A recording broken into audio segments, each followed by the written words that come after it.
ONG piensa con nosotros. Hola Sebastián, ¿cómo estás? Todo muy bien, gracias. Gracias. Hola a todos, muy buenas noches.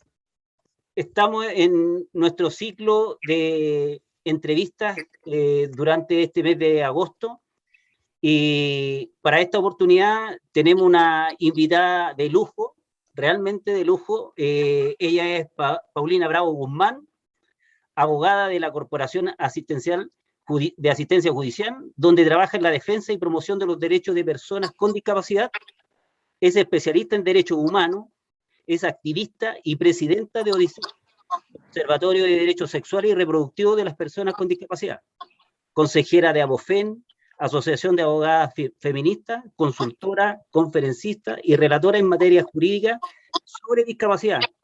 Paulina es ciega y una extraordinaria mujer que lucha por una sociedad menos discriminadora y más inclusiva, porque la inclusión es un derecho de toda la humanidad y la humanidad es igual a diversidad. Bienvenida, Paulina. Muchas gracias por la invitación, por recibir nuestra invitación. Muchísimas gracias a ustedes. Me honra y me causa un placer tremendo poder tener la oportunidad de conversar con ustedes. Muchas gracias. Nos acompaña nuestro presidente, Jaime Maureira Bakovic.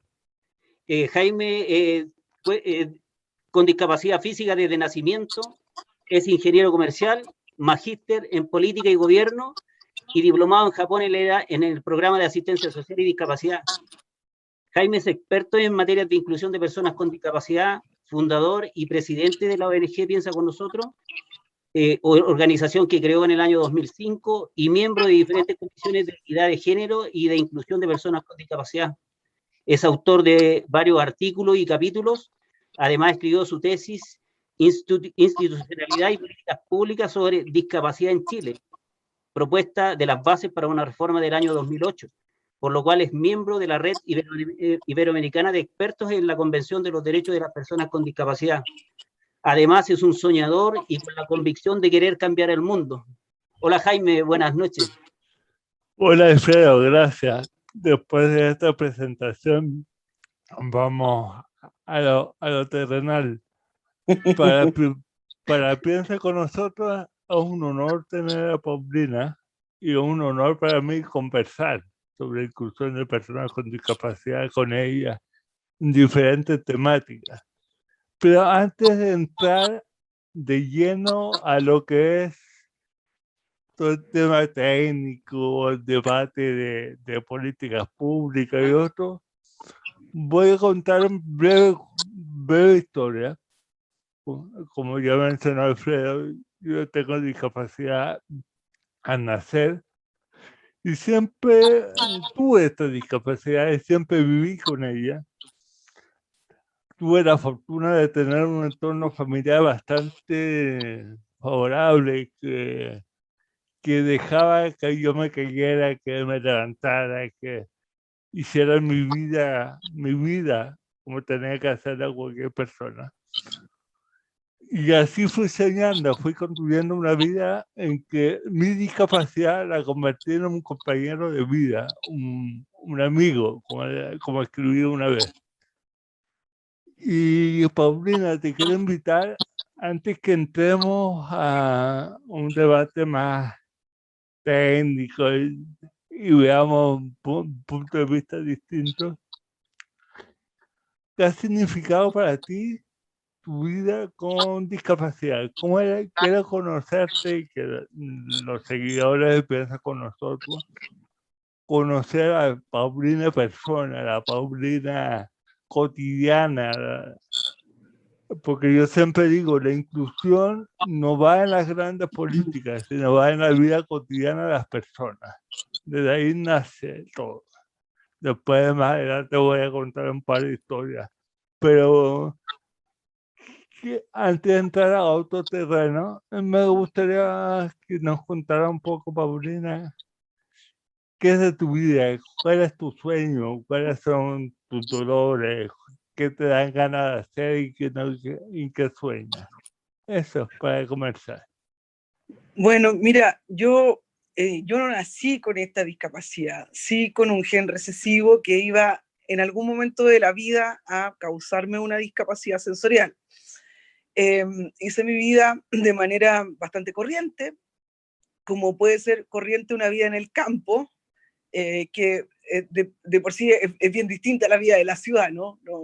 Los niños en el campo crecen libres de ensuciarse a cada rato, de trepar en los árboles, de andar en bicicleta hasta el cansancio y de montar a caballo, en fin. Yo hice todas las cosas que hacían los niños en el campo.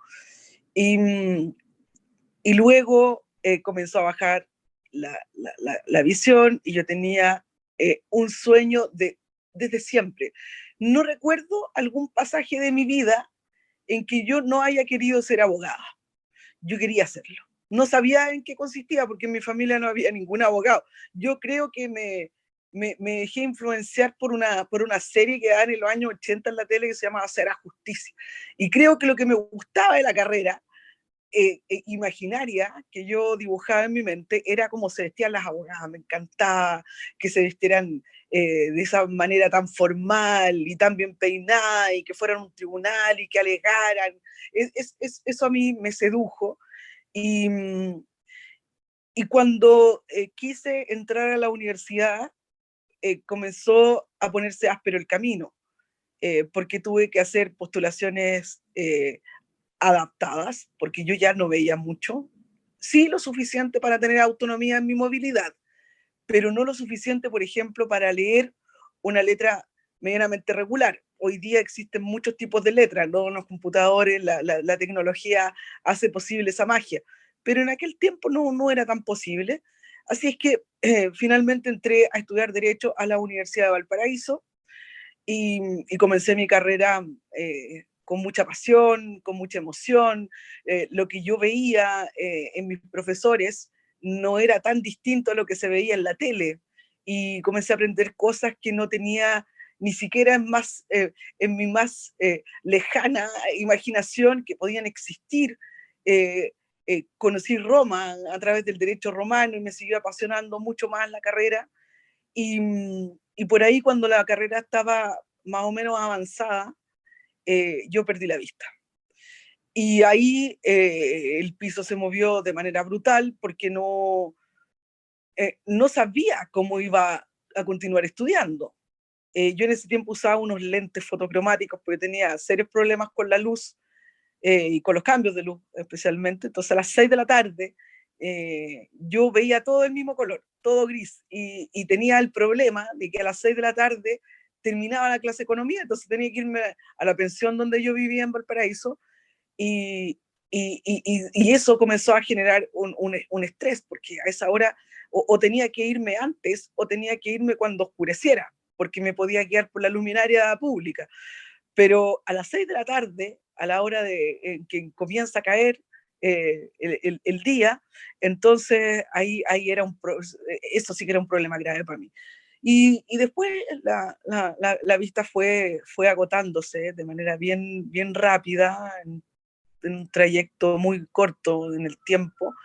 Y cuando yo me di cuenta de eso, fue porque en Valparaíso las micros son de múltiples colores, ¿no? Son tan coloridas como los cerros, y de repente las micros se me pusieron blancas, y los pasos de cebra se me pusieron blancos. Yo pensé, los pasos de cebra los habrán pintado de otro color, pero ¿por qué las micros son todas blancas? Y después empecé a darme cuenta que también los autos y las camionetas eran todos blancos, y esto es un problema mío, no es de los autos ni de las micros. Y me observé en el espejo del baño de mi casa. Y ahí me di cuenta que sí, efectivamente el problema era mío y que mi cara se estaba dividiendo en dos. Y seguí el proceso de cómo se ensanchó esa franja que me fue terminando la vista desde el centro hacia los lados. Vi hasta la última gota que me quedó de mi imagen facial. Y no recuerdo bien si sufrí tanto. Creo sí haberme enojado mucho con Dios, con lo humano, con lo divino. Eh, eh, Consideré que todo era total y absolutamente injusto, porque con el poco de vista que me quedaba, hasta antes de esta mancha indefectible y traicionera, yo me la arreglaba bien, podía caminar por las calles, podía ver las palmeras de la Avenida Brasil, desde mi escuela se veían los buques, porque la escuela de Derecho está justo frente al mar, entonces yo me iba a la azotea y podía mirar los buques, no los que estaban solo anclados a Isla Orilla, los que estaban un poco mar adentro también los podía ver. Y ya con esto no podía ver nada, entonces me parecía tan brutal, tan injusto, pero comenzó el otro problema, que yo no estaba dispuesta a dejar de estudiar Derecho. Entonces era uno o el otro. Y me hice cargo del otro. Es decir, de terminar mi carrera, de adaptarme alguna manera, de adaptar alguna manera para mí, para que yo pudiera seguir estudiando, porque ya no podía escribir. Intentaba escribir, pero después no podía ver lo que había escrito. Así es que comencé a usar un braille sumamente rudimentario. Yo creo que cualquier persona ciega que toma mis apuntes, que yo ese tiempo en la universidad no entender nada, porque yo me inventé mis propias letras, porque no sabía usar bien el sistema braille. Y el bastón tampoco lo sabía usar muy bien, entonces me caí muchas veces, me daba mucha rabia, pena, qué sé yo, pero tenía que levantarme porque mi objetivo era uno. Tenía que terminar la carrera y cada vez se fueron juntando más argumentos. Tenía cada vez más fundamentos para terminarla. Y uno de los fundamentos grandes era uno de los grandes sueños también que tenía en la vida. Porque después de estudiar Derecho, cuando yo era adolescente soñaba, cuando yo sea abogada, yo quiero vivir sola. Yo quiero tener mi departamento, yo quiero vivir en una ciudad urbana, quiero salir a caminar por las tardes, quiero ver los edificios. Entonces esa parte tenía que también cumplirla. Y alcancé, me costó harto terminar la carrera, harto, porque en la escuela, lamentablemente, hoy día creo que han cambiado las cosas, pero en aquel tiempo el nivel de discriminación era altísimo, la falta de credibilidad en los estudiantes con discapacidad era brutal, al punto de tener, por lo menos yo, que hacer sacrificios tremendos. No sé si usted conoce la Quinta Región, pero tenía un profesor de Derecho Minero, por ejemplo, que me hacía ir de Valparaíso a Quillota a darle las pruebas, y en la noche era complicado para mí volver de Quillota, porque además llegaba a su oficina a las 7 de la tarde, que era la hora que él me citaba, y me tomaba la prueba a las 9:30, por lo tanto tenía que salir a un paradero, tratar de conseguir una micro. Fue una carrera hecha con un sacrificio demasiado grande en comparación con lo que hacen, por supuesto, todas las demás personas que estudian Derecho. Volví muchas veces muerta de miedo a mi casa que era una pensión, y agradeciendo poder haber vuelto, porque podía tomar una micro para cualquier parte, ya de estructura no veía mucho. Tuve que también dar pruebas en los recreos, en un recreo de 5 minutos, mientras mis compañeros tenían 90 minutos para rendir una prueba escrita. El profesor me tomaba la prueba en el pasillo durante el recreo, mientras se fumaba un cigarro, y mientras otros compañeros se acercaban a preguntarle cualquier cosa, y el profesor tenía toda la disposición para contestarles. Entonces, había una falta de respeto muy grande a esta otrora estudiante, pero la carrera la saqué igual, y comencé a trabajar, y el otro sueño se cumplió también, y se cumplió maravilloso, porque esta carrera me permitió a mí comprarme un departamento en uno de los barrios más lindos del centro de Santiago, en el Bellas Artes, con las Tarrias al lado, que también satisface mucho de mis placeres, que es la conversación, compartir con amigos, ir a tomar algo, a comer, qué sé yo. Yo creo que mis sueños se han ido cumpliendo. Ahora tengo otro, que es un desafío bien grande, pues ahora quiero ser diputada de la República de Chile. Vamos a ver qué resulta de eso. Pero los sueños no se han cumplido fácil. Yo he tenido que hacer muchos sacrificios, y de esos sacrificios he aprendido también que la derrota es una buena compañera. Porque la derrota, en el fondo, es lo que se ve desde fuera. Si yo no me siento derrotada y me caigo, entonces, como no me siento derrotada, me paro de nuevo y le echamos para adelante, y si tengo que hacer el ensayo y error 50 veces, lo voy a hacer. Y así lo hice también cuando hace 3 años atrás perdí mi oído izquierdo, y tuve que rehabilitarme sola, porque en Chile no hay un programa de rehabilitación para personas sordociegas. Entonces, además de inventar mi propia rehabilitación, también he podido observar las tremendas carencias y la tremenda dicotomía que hay en Chile entre el discurso y la acción, entre lo literal de las leyes y la inobservancia respecto a sus obligaciones. Entonces, también eso me ha permitido construir este sueño que tengo ahora, que ojalá poder alcanzar un escaño en el Congreso, porque este monstruo se tiene que combatir desde dentro, el monstruo de la invisibilización, de la marginación, de lo abusivo de los discursos engañosos que incluso se plasman en leyes que también son engañosas, como de la ley que nos convoca hoy día, por ejemplo. Sí, gracias, Paulina, por abrir tu vida un poco con nosotros.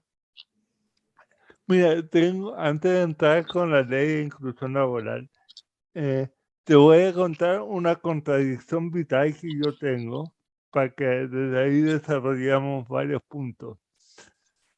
Voy a empezar con algo muy práctico, la famosa credencial de discapacidad. Yo soy sincero, yo me rehusé por muchos años a tenerla sacada porque yo decía, ¿por qué tengo que tener un cartel que diga soy persona con discapacidad? Y porque tengo que ir por la vida así. Pero por el otro lado, me venía el sentido práctico de que la credencial te ayudaba para todos los beneficios que pueden de las diferentes leyes que existen para personas con discapacidad. Muchas de esas leyes normativas son más asistencialistas que otra cosa, que es uno de los temas muy fuertes en Chile. Entonces, tengo una contradicción no resuelta y te planteo esto tan vital, tan cotidiano como puntapié inicial para hablar sobre, antes de caer a la inclusión laboral. ¿Qué opinas tú sobre cómo se han desarrollado las políticas públicas sobre los últimos 10 años? Si es que puede existir alguna política pública. Es decir, ¿cómo considera que en los últimos 10 años los derechos humanos y sexuales de las personas en situación de discapacidad se han desarrollado? Pues, dame ejemplo o desarrollarlo como tú quieras, pero la, las políticas públicas y no sé si aparte de la ley de inclusión laboral con todas sus deficiencias que tenga, puede ser una. Pero cuéntanos cuál es tu punto de vista sobre todos estos puntos. La verdad es que yo soy bien crítica de las políticas públicas en materia de discapacidad que se han elaborado en nuestro país por varias razones que tienen que ver con la base, con el origen de esas políticas públicas. A mi juicio se construyen en una pseudo obediencia a un compromiso internacional que Chile ha hecho con la Comunidad de Naciones, porque creo que frente a los pactos de derechos humanos y no solo a la Convención sobre los Derechos de las Personas con Discapacidad, Chile es como el alumno pillo, ¿no es cierto?, que hace la tarea con el rincón del vago, que se lee el resumen del Quijote, pero no es capaz de leerse el libro completo. Entonces, sí, cuando uno le pregunta por alguna aventura de Don Quijote, lo único que recurre es a los molinos de viento, porque no conoce ninguna otra más. Entonces, creo que Chile así cumple, de manera ladina, de manera muy ladina. Entonces, las políticas públicas se hacen de una manera que no permiten una participación, que no permiten el ejercicio pleno de los derechos de las personas con discapacidad, simplemente porque están mal hechas, porque se hacen a la salud de un pacto de derechos humanos que cambió el paradigma al social de derechos humanos, pero estructuradas en el paradigma médico rehabilitador. De ahí creo yo que se explica, por ejemplo, lo de la credencial, que lo que para todas las demás personas son derechos, La misma ley 20.422 para nosotros los considera beneficios. Entonces, Exacto. ahí nosotros tenemos ahí el alumno porro se acusa solo. Se acusa solo porque copió mal en la prueba, pues le copió el nombre al compañero. Lo hizo mal. La misma ley 20.422 que se inspira en este pacto de derechos humanos y que nos reconoce a nosotros nuestra calidad de persona humana, que reconoce la discapacidad como una condición humana. ¿Qué nos dice la ley 20.422? Que el Estado de Chile asume el deber de prevenir la discapacidad. Imagínate tú eso en materia de pueblo originario. Vamos a prevenir los pueblos originarios, vamos a prevenir la homosexualidad, vamos a prevenir la transexualidad. Entonces, eso a mí lo que me hace pensar es que incluso el legislador chileno, bueno, esa es la imagen fiel del alumno porro, porque está cayendo en una dicotomía espantosa. Por una parte, declarando, vociferando que somos personas humanas y luego nos sale con estas cosas. Entonces, a ver, a ese alumno hay que tomarle una prueba oral y hacerle que desarrolle el tema, porque parece que si se la hacemos escrita la está puro copiando. Y eso en todas las materias. Si nosotros recorremos el abanico de derechos que consagra la Convención de Derechos sobre las Personas con Discapacidad, que por cierto no son otros derechos de aquellos que son titulares todas las demás personas, la diferencia es que para todas las demás personas la titularidad se les reconoció siempre. A nosotros en el mundo a partir de 2006 y en Chile a partir de 2008. Pero no son derechos distintos. Entonces, vamos recorriendo el abanico de derechos que se consagran como derechos fundamentales y nos encontramos con políticas públicas parecidas a la de la credencial. Tenemos garantizados los derechos sexuales y reproductivos, pero ocurre que Chile, no obstante haberse comprometido a respetar los derechos humanos de las personas con discapacidad con sus propios recursos, comete actos tan aberrantes como la esterilización forzada, que por sí es un derecho humano violentado. Chile vulnera los derechos humanos porque se hace con recursos del Estado. El sujeto activo de la violación de los derechos humanos siempre es el Estado. Eso he escuchado incluso a parlamentarios hablar de que la gente, por ejemplo, de la primera línea de la Plaza de la Dignidad comete violación contra los derechos humanos de los carabineros. Eso de plano es una ignorancia, porque la primera línea no es el Estado. Es el Estado el sujeto activo de la violencia hacia los derechos humanos. Entonces, aquí las políticas públicas están totalmente pobladas de este tipo de errores que son de la esencia. Entonces, cuando encontramos, te voy a hablar en un lenguaje jurídico, cuando encontramos errores de la esencia, entonces esa norma, además de estar mal estructurada, no garantiza ningún derecho. Muy por el contrario, a veces la misma norma que se enarbola como garantista vulnera los derechos de las personas con discapacidad. Exacto. Así es, Paulina, totalmente de Jaime, acuerdo. permíteme algo, por favor. Sí, dale. Paulina, tu cámara hacia tu derecha. Ahí está. Ahí sí. Mira, siguiendo la conversación, porque más que una entrevista, una conversación sobre inclusión de discapacidad, que muy bien la llevas. Todo este tema de políticas públicas, llegamos a la inclusión laboral y la ley 21.015 más la otra ley de incluir una persona experta en recursos humanos, pero todavía sigue con las mismas lógicas. ¿Qué opinas tú al respecto? Bueno, mira, yo lamentablemente desde el año 2017 que entró en vigencia esta ley, he tenido que hacer principalmente contención emocional en mi oficina porque la ley es sumamente engañosa. Las personas con discapacidad creyeron que esa ley era una ley de derechos laborales para las personas con discapacidad. Y eso no está nada más alejado de la realidad. Eso establece una obligación, entre comillas, para el empresariado, pero para las personas con discapacidad no garantiza ningún derecho. Y prueba de ello es que desde el año 2017 en adelante, 18, no entra en vigencia esta ley, las empresas han desarrollado y potenciado cada vez más el vicio de la bicicleta. Pues ellos contratan a personas con discapacidad por 3 meses, después le vuelven a hacer otra contratación por 3 meses, si es que, porque muchas, la gran mayoría, yo creo, de personas con discapacidad que encuentran trabajo, solamente permanece en la empresa 3 meses. Y a la segunda contratación ya lo despiden. Y eso tiene una lógica, porque la tercera contratación el contrato se convierte en indefinido.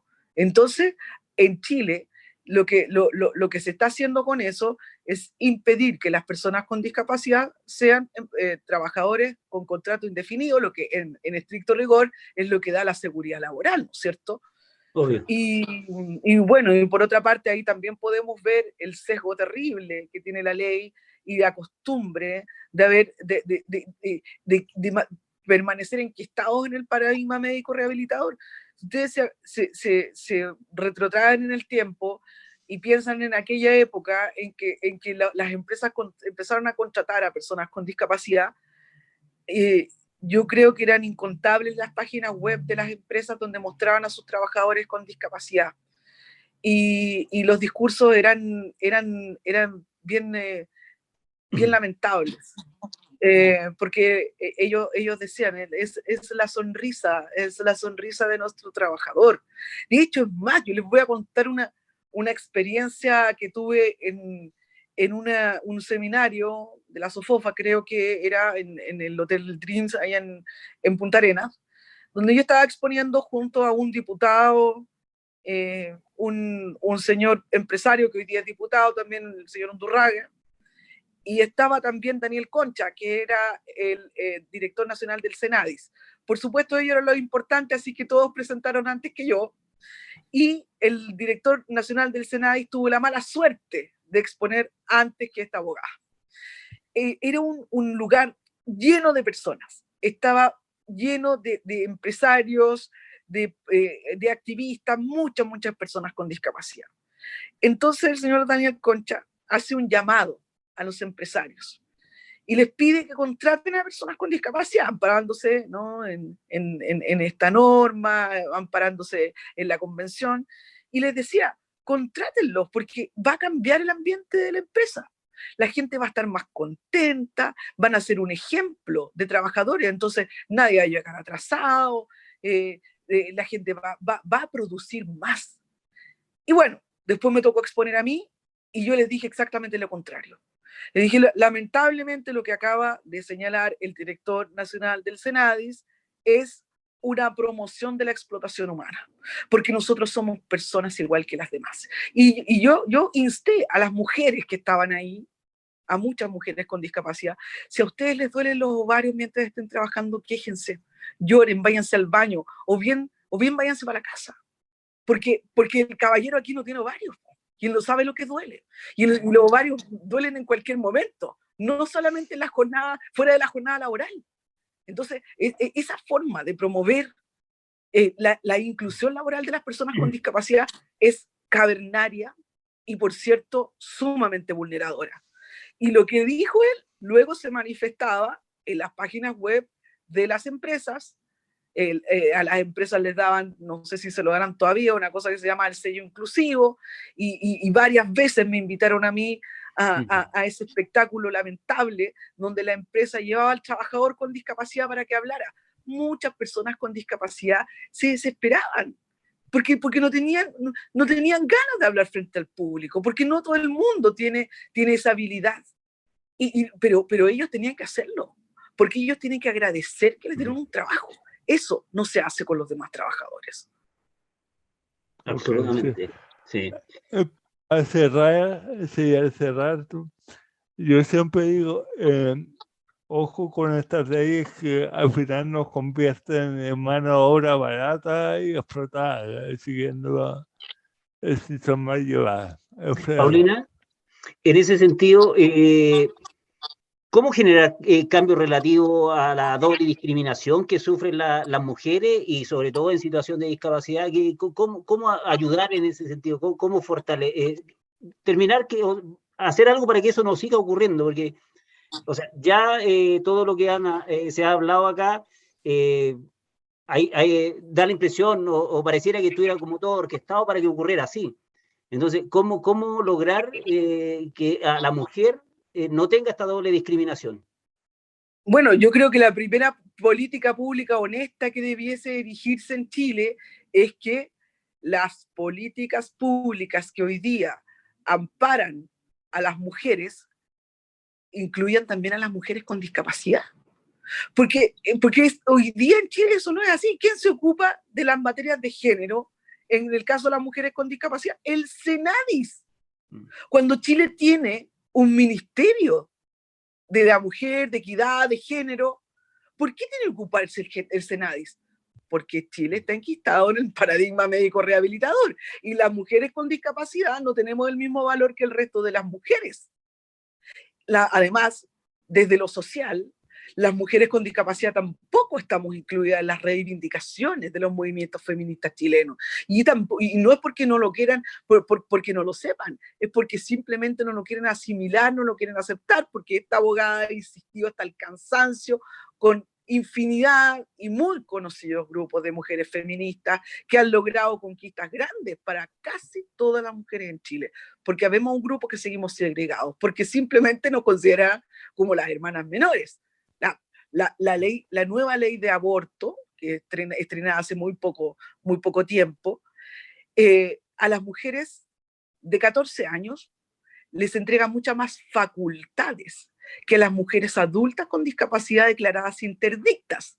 Porque en Chile también tenemos un problema serio con la interdicción y el Estado ha sido sumamente porfiado en extirpar de nuestra legislación una norma que no hace otra cosa que asesinar civilmente a las personas. Porque con una persona interdicta, el curador y el entorno puede hacer lo que quiera. Sí, es una especie de muñeco sin alma. El curador hace todo. Y eso nos lleva también, por ejemplo, a la ley de inclusión laboral. Porque una persona que está interdicta no puede firmar un contrato. Entonces, por lo tanto, todas esas personas, que son miles en Chile, están excluidas de esta ley de inclusión. Pues son detalles que se le van al legislador. Como no son temas que a ellos les preocupen mucho, entonces caen en ese tipo de contradicciones brutales. Sí. Oye, Paulina, desde mi punto de vista, hace tiempo Senadis como institucionalidad de políticas públicas ha perdido valor. Por facultades, por credibilidad, no sé. ¿Cuál es tu visión de lo que debe ser la nueva institucionalidad, si es que lo consideras pertinente, Bueno, que se carguen sobre el tema de políticas públicas sobre personas con discapacidad, tomando en cuenta, esta es una opinión mía, que si nadie en este momento no está dando el ancho suficiente y no se está orientando con el vigor político que debería tener cuando tenemos ya un ministerio de la mujer. Tenemos, bueno, pues nosotros nos estamos quedando chicos, cierro con esto, Paulina, desde mi punto de vista. Cualquiera hace la institucionalidad debe ser un ente con toma de decisiones, pero coordinador. ¿A qué me refiero? Que coordine con el Ministerio de la Mujer, con el Ministerio de Vivienda, con distintos ministerios, la aplicación de las políticas públicas sobre el tema de discapacidad, pero con que sea vinculante a las decisiones que se tomen. No es y retirar el concepto de promover y empezar a instalar las obligaciones necesarias para la inclusión. Te lo dejo planteado. Bueno, yo creo que lo primero que se tiene que hacer, si queremos mantener el Senadis, es quitar de raíz la costumbre de poner a la cabeza de ese servicio a un profesional vinculado con la salud.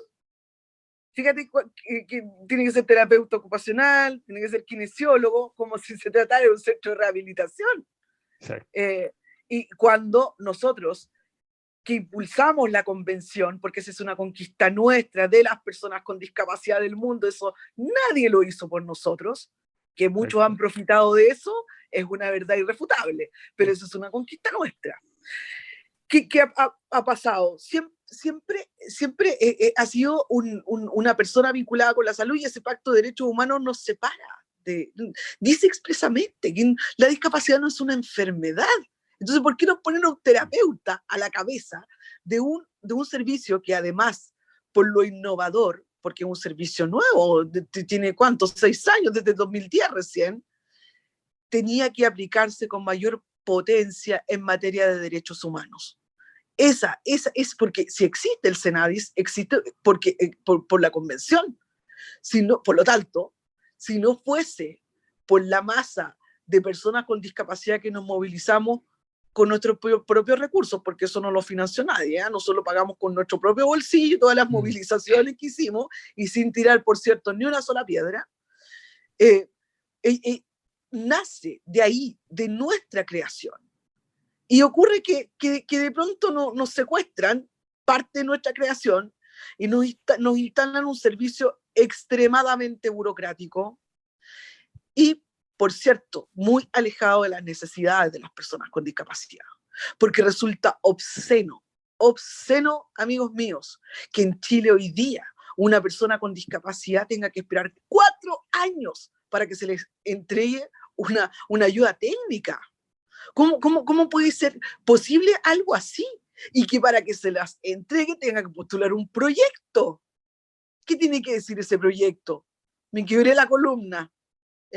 ¿Cumple o no con las expectativas de la persona que va a revisar este proyecto? ¿Por qué tengo que hacer eso? Y esperar además miserables 4 años, indignos 4 años, para que el Estado responda con su obligación.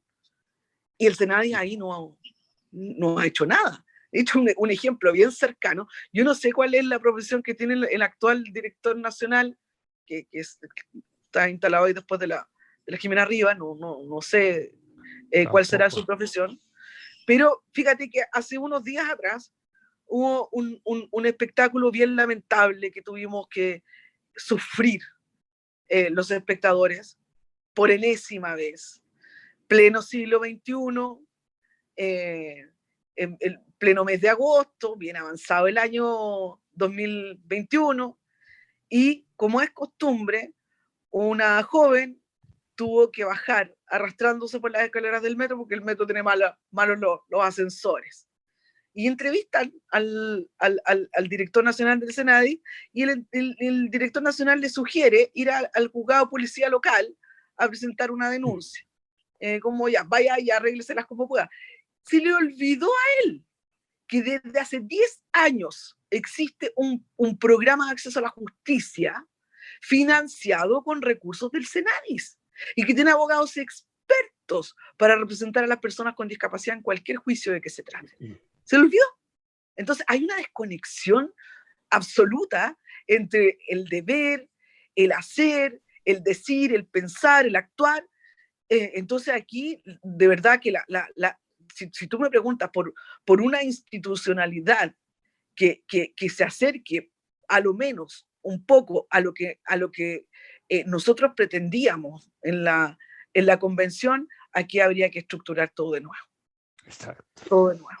Paulina, en ese caso que tú mencionabas del metro, a mí me llamó profundamente la atención también la respuesta por parte del metro. No sé si tú también la viste, que salió como la encargada de Relaciones Públicas a decir, cuando le preguntan cuáles eran los protocolos que tenían, porque la niña había tenido que bajar una escalera gigante a saltos, ella dice, da un recuento de lo que tiene, entonces no encaró el problema, y eso también demuestra cómo funcionan las cosas en Chile. Y en eso absolutamente de acuerdo con tu postura en términos de qué es lo que uno debe hacer. Y sí, estoy de acuerdo que hoy día las cosas deberían hacerse desde donde nace la ley, en el fondo, de donde se promulga o donde se crea el espíritu de la ley. Y en eso estamos ahí contigo, Paulina. Mira, cuando la gente va a mi oficina, a la gente le cuesta mucho decir que quiere que le indemnicen los perjuicios. Es como vergonzante, que voy a cambiar, es como que estuviera cambiando mi dignidad por un poco de plata. Entonces, en un ejercicio de empoderamiento, yo le pregunto, ¿y qué quiere usted? ¿Qué quiere, qué busca con esta acción judicial? Y yo creo que un 90% de las personas me responde que nunca más le vuelva a ocurrir a otra persona con discapacidad. Bueno, yo tengo que aterrizarlo y decirle, mire, eso no se va a conseguir, porque Chile tiene un sistema de la justicia chilena del caso particular. ¿Y por qué les cuento esto? Porque nosotros, en mi oficina, hace 2 años atrás, le ganamos un juicio al metro, por un caso atroz, que también apareció en los medios, pero las cosas que tienen que ver con la discapacidad aparecen un ratito nomás, porque no son noticias. Exacto. Y fue terrible, fue tremendo lo que pasó, porque la clienta, la representada nuestra, ella venía en el metro y en la estación Santa Isabel hubo un anuncio de bomba y la gente, por supuesto, corrió por su vida. Esta deportista iba al centro de alto rendimiento en su silla de ruedas eléctricas y tenía el metro un salvaescala para salir. Fue antes de que se culminara el plazo para que todos los edificios públicos, privados de acceso al público fuesen accesibles. Y nadie la pudo ayudar. Y los guardias del metro también. Sabemos que las sillas eléctricas pesan bastante más que las otras. Nadie la pudo ayudar. Entonces los guardias le dicen, bueno, lo lamentamos mucho, pero nosotros también tenemos que correr por nuestra vida. Se quedó sola en el andén. Presenció todo el operativo del golpe. Se demoró casi 2 horas en salir de ese monstruoso momento donde en cualquier momento podía perder su vida. Demandamos al metro. ¿Y el metro qué dijo? Porque le preguntamos por los protocolos. El protocolo del metro para ese tipo de casos, que yo les cuento, es que los demás pasajeros tienen que ayudar a los pasajeros con discapacidad. Esa fue la respuesta del metro hace 2 años, por lo tanto lo que responde hoy día no me extraña en lo más mínimo, No. y pese a que fue condenado a una multa altísima, sigue cometiendo exactamente, que ya no son errores, ya son acciones dolosas. Son horrores. Paulina, disculpa Jaime, y para sumar a eso, ellos acaban ahora de publicar en todas sus redes sociales que ya tienen su política de diversidad e inclusión, ¿eh? No sé si les llegó alguna nota. Están publicando eso. Bueno, vamos a empezar a cerrar, Jaime. Paulina, no sé si quieres algunas palabras para despedir esta entrevista. Bueno, yo creo, como lo que nos convocaba a nosotros, es que lo que pasa es que somos muy buenos para conversar todo aquí, pues vamos a tener que juntarnos en un bar por ahí mejor a arreglar el mundo. Yo creo. Por varias horas. Sí. Yo creo que si vamos a hablar de inclusión laboral, lo primero que tendría que hacer el legislador chileno es pensarnos como trabajadores. A nosotros no se nos piensa como trabajadores, a nosotros se nos piensa como sujetos de asistencia a los que hay que hacerles el favor de entretenerlos un ratito en el trabajo. Hace un rato atrás veía un video yo a propósito de lo que pasó con la chica Fabiola Campillay, de haber sido cuando ella recién había perdido sus ojos. Hablaba la hermana, de hecho, ya estaba en la clínica. Había en ese panel, estaban con Julio César Rodríguez, reconocí a Osvaldo Andrade, ¿no? Ex parlamentario, estaba también Winter, no me acuerdo su nombre, y estaba el senador Felipe Cast. Y cuando concluye la nota, ellos dicen, Andrade partió, y dice, interpelo, conmino a la ministra de Desarrollo Social para que declare de inmediato, acelere los procesos para que Fabiola sea declarada inválida. Y los otros parlamentarios que estaban ahí lo encontraron la razón. Ellos que aprobaron una presunta ley de inclusión laboral que para mí es un instrumento legal engañoso y cada vez nos vamos vamos ratificando más esa idea. De hecho, ahora se está planeando, se está regulando por ley los expertos en inclusión. Esos expertos no van a ser personas con discapacidad. Entonces, ¿qué es lo que pasa con esta ley? Lo que pasa con todas las leyes en materia de discapacidad.